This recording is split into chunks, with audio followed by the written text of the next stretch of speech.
ಮೊದಲೇ ಬಾರಿ ನಮ್ಮ ಚಾನಲ್ನ ನೋಡ್ತಾ ಇದ್ದರೆ ಹಾಯ್, ನಾನು ರೂಪಾ. ಹಾಗೂ ನೀವು ನೋಡ್ತಾ ಇದ್ದೀರಾ ನಮ್ಮ ಕನ್ನಡ ಚಾನಲ್ ಆದ ಸ್ಮಯ ಕಲಿಕೆ. ನೀವಿನ್ನೂ ನಮ್ಮ ಚಾನಲ್ಗೆ ಸಬ್ಸ್ಕ್ರೈಬ್ ಆಗಿಲ್ಲ ಅಂದರೆ ಈ ಕೂಡಲೇ ಸಬ್ಸ್ಕ್ರೈಬ್ ಮಾಡ್ಕೊಳ್ಳಿ. ಹಾಗೆ ಪಕ್ಕದಲ್ಲಿ ಕಾಣುವ ಬೆಲ್ಲೈಕನ್ನು ಪ್ರೆಸ್ ಮಾಡಿ ಆಲ್ ಅಂತ ಟ್ಯಾಪ್ ಮಾಡೋದನ್ನು ಮರಿಬೇಡಿ. ಇವತ್ತಿನ ವಿಡಿಯೋದಲ್ಲಿ ಧನುರ್ಮಾಸದಲ್ಲಿ ಓಂ ಶಕ್ತಿ ಪೂಜೆಯನ್ನು ಮನೆಯಲ್ಲಿ ಯಾವ ರೀತಿ ಸರಳವಾಗಿ ಮಾಡ್ಕೋಬೋದು ಅಂತ ತಿಳಿಸ್ಕೊಡ್ತಾ ಇದ್ದೀನಿ.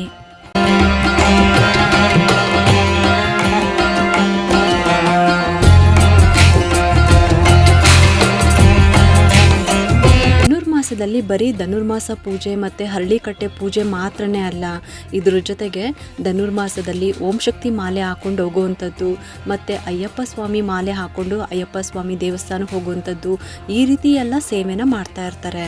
ಏಕೆಂದರೆ ಧನುರ್ಮಾಸ ಅಂದರೆ ಅಷ್ಟೂ ಮಹತ್ವ ಇರುವಂಥದ್ದು. ಇನ್ನೇನಿದೆ, ಮಂಗಳವಾರ 30ನೇ ತಾರೀಕು ವೈಕುಂಠ ಏಕಾದಶಿ, ಮುಕ್ಕೋಟಿ ಏಕಾದಶಿ, ಮೋಕ್ಷದ ಏಕಾದಶಿ ಕೂಡ ಬರ್ತಾ ಇದೆ. ಹಾಗೆ ಜನವರಿ 3ನೇ ತಾರೀಕು ಬನದ ಹುಣ್ಣಿಮೆ ಕೂಡ ಇದೆ, ಅದು ಕೂಡ ತುಂಬಾನೇ ಶ್ರೇಷ್ಠವಾದದ್ದು. ಅದಕ್ಕೋಸ್ಕರನೇ ಹೇಳುವಂಥದ್ದು, ಧನುರ್ಮಾಸದಲ್ಲಿ ಆದಷ್ಟು ನೀವು ಪೂಜೆ ಪುನಸ್ಕಾರಗಳನ್ನು ಮಾಡೋದ್ರಿಂದ ನಿಮ್ಮ ಇಷ್ಟಾರ್ಥಗಳನ್ನು ಈಡೇರಿಸ್ಕೋಬಹುದು. ಬನ್ನಿ ಇವಾಗ ಇವತ್ತಿನ ವಿಡಿಯೋದಲ್ಲಿ ಓಂ ಶಕ್ತಿ ಪೂಜೆಯನ್ನ ಮನೆಯಲ್ಲಿ ಯಾವ ರೀತಿ ಮಾಡ್ಕೊಳ್ಳೋದು ಅಂತ ತಿಳ್ಕೊಳ್ಳೋಣ. ಓಂ ಶಕ್ತಿ ಪೂಜೆನ ಮನೆಯಲ್ಲಿ ಮಾಡಬೇಕು ಅಂದರೆ ಮನೆಯಲ್ಲಿ ಕಳಶ ಇಡಬೇಕಾ ಬೇಡವಾ, ಇನ್ನು ಓಂ ಶಕ್ತಿ ದೀಪಕ್ಕೆ ಬೊಟ್ಟನ್ನು ಹೇಗಿಡಬೇಕು, ಮನೆಯಲ್ಲಿ ಓಂ ಶಕ್ತಿ ಫೋಟೋ ಇಡಲೇಬೇಕಾ ಅಥವಾ ಬೇಡವಾ, ಓಂ ಶಕ್ತಿ ಅಮ್ಮನವರಿಗೆ ಆರತಿ ಬೆಳಗ್ಬಿಟ್ಟು ದೃಷ್ಟಿ ತೆಗೆಯೋದು ಹೇಗೆ, ಪ್ರಸಾದನ ಕಂಪಲ್ಸರಿ ಇಡಲೇಬೇಕಾ ಅಥವಾ ಬೇಡವಾ, ಇದಕ್ಕೆಲ್ಲ ಉತ್ತರ ಈ ವಿಡಿಯೋ ಮೂಲಕ ತಿಳಿಸ್ತಾ ಇದ್ದೀನಿ.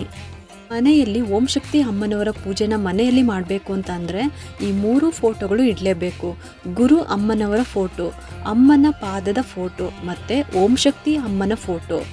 ಒಂದು ವೇಳೆ ಈ 3 ಫೋಟೋ ಇಲ್ಲ ಅಂತ ಅಂದರೆ ಗುರು ಅಮ್ಮನ ಫೋಟೋ ಮತ್ತು ಓಂ ಶಕ್ತಿ ಅಮ್ಮನವರ ಫೋಟೋ ಇಡಲೇಬೇಕು. ಫೋಟೋ ಎಲ್ಲ ಮೇಲ್ಮಲವತ್ತೂರು ದೇವಸ್ಥಾನದಲ್ಲಿ ಮಾತ್ರನೇ ತಗೋಬೇಕು. ನಿಮ್ಮ ಮನೆಯಲ್ಲಿ ಓಂ ಶಕ್ತಿ ಫೋಟೋ ಆಲ್ರೆಡಿ ಇತ್ತು ಅಂತಂದರೆ ಅದರಲ್ಲಿ ಸ್ವಯಂಭೂ ದೇವಿ, ಗುರು ಅಮ್ಮ, ಈ ರೀತಿ 3 ಇದೆಯಾ ಅಂತ ಒಂದ್ಸಲಿ ಚೆಕ್ ಮಾಡ್ಕೊಳ್ಳಿ. ಅಕಸ್ಮಾತ್ ಅದಿಲ್ಲ ಅಂತ ಅಂದರೆ ಈ ವರ್ಷ ಇರುಮುಡಿಗೆ ಹೋದಾಗ ಹೊಸ ಫೋಟೋನ ತೊಗೊಂಡ್ಬಿಟ್ಟು ಬದಲಾಯಿಸ್ಕೊಳ್ಳಿ. ಇನ್ನು ಅಮ್ಮನ ಫೋಟೋ ಇಡಬೇಕಾದ್ರೆ ಗೋಡೆಗೆ ಮೊಳೆ ಹೊಡೆದ್ಬಿಟ್ಟು ಸಿಕ್ಸೋದಕ್ಕಿಂತ ಮುಂದಕ್ಕೆ ಸ್ವಲ್ಪ ಬಾಗಿರೋ ಥರ ಕಟ್ಟೋದು ಒಳ್ಳೆಯದು. ಇನ್ನು ಪೂಜೆ ಮಾಡೋದಕ್ಕೆ ಮುಂಚೆ ಮೊದಲು ಅಮ್ಮನ ಫೋಟೋನ ಒರೆಸ್ಕೊಂಡು ಅದಕ್ಕೆ ಬೊಟ್ಟು ಇಡಬೇಕು. ಅದಕ್ಕೆ ಒಂದು ಕಪ್ನಲ್ಲಿ ಅರಿಶಿನ, ಇನ್ನೊಂದು ಕಪ್ನಲ್ಲಿ ಕುಂಕುಮವನ್ನು ತೊಗೊಂಡು ಅದಕ್ಕೆ ಸ್ವಲ್ಪ ನೀರು ಹಾಕ್ಕೊಂಡು ಕಲಿಸ್ಕೋಬೇಕು. ಇನ್ನೊಂದು ಪಾತ್ರೆಯಲ್ಲಿ ಶುದ್ಧವಾದ ನೀರನ್ನು ತೊಗೊಂಡ್ಬಿಟ್ಟು ಅದಕ್ಕೆ ಸ್ವಲ್ಪ ಅರಿಶಿನ ಹಾಕ್ಕೊಂಡು ಕೆಂಪು ಬಟ್ಟೆ ಅಥವಾ ಬಿಳಿ ಬಟ್ಟೆ ಮಾತ್ರ ಉಪಯೋಗಿಸ್ಕೋಬೇಕು. ಬಿಳಿ ಬಟ್ಟೆನ ಈ ಅರಿಶಿಣದ ನೀರಿನಲ್ಲಿ ಹದ್ಕೊಂಡ್ಬಿಟ್ಟು ಈ ರೀತಿ ಫೋಟೋನ ಒರೆಸ್ಕೋಬೇಕು. ನೀವು ಫೋಟೋನ ಒರೆಸ್ಕೋಬೇಕಾದ್ರೂ ಅಷ್ಟೇ ಬಟ್ಟೆನ ಮೇಲಿಂದ ಕೆಳಗೆ ಹೀಗೆ ಒರೆಸ್ಕೋಬೇಕು. ಆಮೇಲೆ ಅರಿಶಿಣ ಇಟ್ಟು ಅದ್ರ ಮೇಲೆ ಕುಂಕುಮವನ್ನು ಇಡಬೇಕು. ನೀವು ಏನೇ ಮಾಡಿದ್ರು ಮೊದಲು ಅಮ್ಮನವರ ಫೋಟೋ, ಆಮೇಲೆ ಪಾದದ ಫೋಟೋ, ಕೊನೆಗೆ ಓಂ ಶಕ್ತಿ ಫೋಟೋಗೆ ಮಾಡೋದು ಅಮ್ಮನ ಪೂಜೆಯ ವಿಧಾನ. ಯಾವ ಫೋಟೋಗೆ ಹೇಗೆ ಬೊಟ್ಟು ಇಡಬೇಕು ಅಂತ ತಿಳ್ಕೊಳ್ಳೋಣ. ಅಮ್ಮನವರ ಫೋಟೋಗೆ ಹಣೆ ಮೇಲೆ 1 ಬೊಟ್ಟು ಇಡಬೇಕು. ಪಾದದ ಫೋಟೋಗೆ 2 ಪಾದದ ಮೇಲೇನೂ ಒಂದೊಂದು ಬೊಟ್ಟನ್ನು ಇಡಬೇಕು. ಓಂ ಶಕ್ತಿ ಅಮ್ಮನವರ ಫೋಟೋಗೆ ಸ್ವಯಂಭೂವಿನ ಮೇಲೆ 1 ಬೊಟ್ಟು, ದೇವಿಯ ಹಣೆ ಮೇಲೆ 1 ಬೊಟ್ಟು, ಅಮ್ಮನವರ ಹಣೆ ಮೇಲೆ 1 ಬೊಟ್ಟು. ಇದೇ ರೀತಿಯಲ್ಲೇ ಅಮ್ಮನವರು ತಿಳಿಸ್ಕೊಟ್ಟಿರುವಂಥ ಬೊಟ್ಟುಗಳನ್ನು ಇಡಬೇಕು.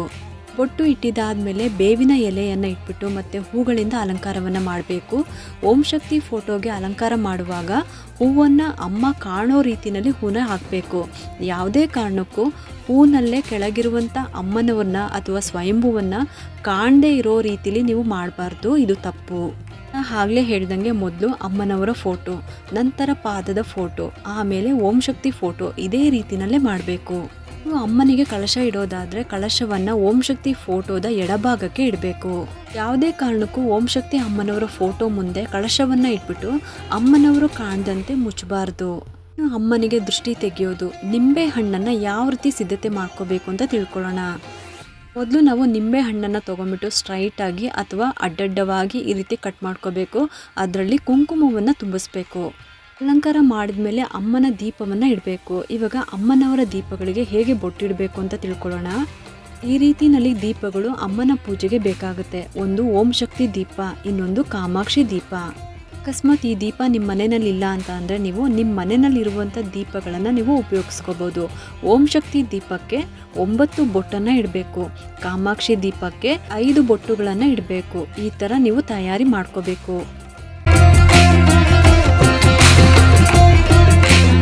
ನೈವೇದ್ಯಕ್ಕೆ 2 ವೀಳ್ಯದೆಲೆ, ಅದರಲ್ಲಿ ತೊಟ್ಟನ್ನು ತೆಗಿಬೇಕು, 2 ಅರಿಶಿನ ಕೊಂಬು, 2 ಬಾಳೆಹಣ್ಣು, ಅಡಿಕೆ. ನೀವು ತೆಂಗಿನಕಾಯಿ ಇಡ್ತೀವಿ ಅಂತಂದರೆ ಅದನ್ನು ಒಡೆದ್ಬಿಟ್ಟು ಅದರ ಜುಟ್ಟನ್ನು ತೆಗೆದ್ಬಿಟ್ಟು ಕಣ್ಣುಗಳು ಇರುವಂಥ ಭಾಗದಲ್ಲಿ ಒಂದು ನಿಂಬೆ ಹಣ್ಣನ್ನು ಇಡಬೇಕು.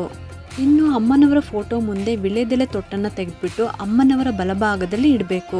ಬಾಳೆಹಣ್ಣನ್ನು ತೊಟ್ಟು ಅಮ್ಮನವರ ಬಲಭಾಗಕ್ಕೆ ಬರುವಂತೆ ಇಡಬೇಕು.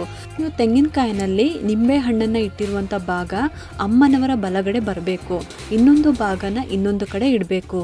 ಅದಾದಮೇಲೆ ದೀಪ ಹಚ್ಬಿಟ್ಟು ಊದ್ಗಡ್ಡಿಯಿಂದ ಬೆಳಗ್ಬಿಟ್ಟು ನಿಮ್ಮ ಮನಸ್ಸಿನಲ್ಲಿ ಏನು ಕೋರಿಕೆ ಇದೆ ಅದನ್ನು ಅಮ್ಮನವರ ಮುಂದೆ ಹೇಳ್ಕೊಳ್ಳಿ. ಆಮೇಲೆ ಅಮ್ಮನವರ ಫೋಟೋಗೆ ಆರತಿಯನ್ನು ಮಾಡಬೇಕು, ದೃಷ್ಟಿಯನ್ನು ತೆಗಿಬೇಕು. ಆಮೇಲೆ ಅಮ್ಮನ ಮೂಲ ಮಂತ್ರವನ್ನು ಹೇಳ್ಕೋಬೇಕು. ನಂತರ ಗುರು ದೋತೀರಂ ಮಂದಿರಂ ಧ್ಯಾನಂ ಓದಬೇಕು. ಆ ನಂತರ ಬರೀ 108 ಸಲ ಗುರು ಪೋಟ್ರಿ ಓದಬೇಕು. ಇಲ್ಲ ನಮಗೆ ಇದು ಯಾವುದು ಬರೋದಿಲ್ಲ ಅಂತ ಅಂದರೆ ನೀವು ಬರೀ ಈ ಮಂತ್ರವನ್ನು ಹೇಳ್ಕೊಬೋದು. ಓಂ ಶಕ್ತಿ ಪರಾಶಕ್ತಿ ಪರಾಶಕ್ತಿ ಓಂ ಶಕ್ತಿ ಅಂತ ಹೇಳ್ಕೊಬೋದು. ಅಥವಾ ಓಂ ಓಂ ಶಕ್ತಿಯೇ ಆದಿಪರಾಶಕ್ತಿಯೇ ಆದಿಪರಾಶಕ್ತಿಯೇ ಓಂ ಓಂ ಶಕ್ತಿಯೇ ಅಂತಲೂ ಕೂಡ ಹೇಳ್ಕೊಬೋದು. ನಿಮಗೆ ಯಾವುದು ಸುಲಭ ಅನಿಸುತ್ತೋ ಅದನ್ನು ಹೇಳ್ಕೊಬೋದು. ಒಟ್ಟಿನಲ್ಲಿ ಭಕ್ತಿ ಶ್ರದ್ಧೆ ಮಾತ್ರ ಮುಖ್ಯ ಅಷ್ಟೇ. ಅಥವಾ ನೀವು 108 ಹೂಗಳನ್ನು ಜೋಡಿಸ್ಕೊಂಡ್ಬಿಟ್ಟು ಆ ಅಮ್ಮನವರಿಗೆ 108 ಸಲ ಅರ್ಚನೆ ಮಾಡ್ಕೋಬೋದು. ಓಂ ಶಕ್ತಿ ಪರಾಶಕ್ತಿ ಪರಾಶಕ್ತಿ ಓಂ ಶಕ್ತಿ ಅಂತ ಹೇಳ್ಕೊಬೋದು. ಎಲ್ಲ ಅರ್ಚನೆ ಆದಾದಮೇಲೆ ನೀವು ನೈವೇದ್ಯವನ್ನು ಮಾಡಿಬಿಟ್ಟು ಆರತಿಯನ್ನು ಮಾಡ್ಕೋಬೇಕಾಗುತ್ತೆ. ಆಮೇಲೆ ಕೊನೆಯಲ್ಲಿ ದೃಷ್ಟಿಯನ್ನು ತೆಗಿಬೇಕು ಅಮ್ಮನವರಿಗೆ. ಇಷ್ಟು ಕೂಡ ಧನುರ್ಮಾಸದಲ್ಲಿ ಓಂ ಶಕ್ತಿ ಪೂಜೆಯನ್ನು ಯಾವ ರೀತಿ ಮನೆಯಲ್ಲಿ ಸರಳವಾಗಿ ಮಾಡ್ಕೋಬೋದು ಅಂತ ತಿಳಿಸ್ಕೊಟ್ಟಿದ್ದೀನಿ.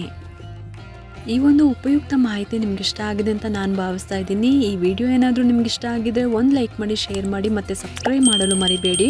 ಯಾಕಂದರೆ ನೀವು ಮಾಡೋ ಒಂದು ಸಬ್ಸ್ಕ್ರೈಬಿಂದ ನಮ್ಮಂತಹ ಸಣ್ಣ ಸಣ್ಣ ಯೂಟ್ಯೂಬರ್ಸ್ಗೆ ಒಂದು ಸಪೋರ್ಟ್ ಮಾಡ್ದಂಗೆ ಆಗುತ್ತೆ. ಮತ್ತೆ ಸಿಗ್ತೀನಿ ಮುಂದಿನ ಹೊಸ ವಿಡಿಯೋದೊಂದಿಗೆ ಅಂತ ಹೇಳ್ತಾ ಈ ವಿಡಿಯೋನ ಮುಗಿಸ್ತಾ ಇದ್ದೀನಿ. ಸರ್ವೇ ಜನ ಸುಖಿನೋ ಭವಂತು.